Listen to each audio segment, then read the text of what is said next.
Jo'langan avto festivalga o'tdik, xudo xolasa. Savollar vasi vahima.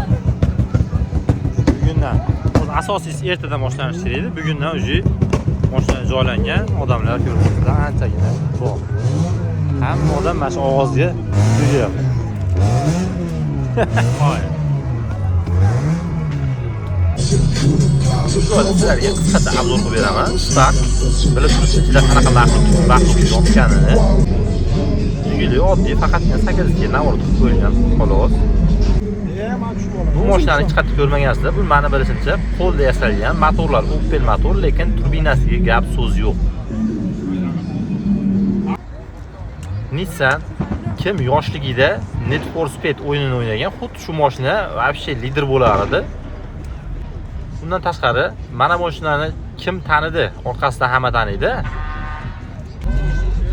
Retro mashinalar. Bunisi eslayinam Shurinikuli-da. Bu mashinamiz, Lada mashinamizga bilyapsizlar, qanaqa ma'qul joylab qo'yganini. Oddiy holatda, lekin diplomadian darajada ovozi. Gulush sistema bo'yicha ancha o'zgarish katta. Ko'rib turibsizlar, chiroyli qilib chiqarildi. Jiguli mashinamizga turbina, korpus trassa ham bilmayman 100 qarshi ovozga vo'shim gap so'z yo'q. Hozircha bugun birinchi o'rinda turibdi mana shu Jigulimiz.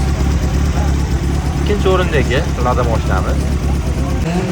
Buni ovozi yomon emas, yetmaydi, lekin birma-bir solishyapti bir-biri bilan.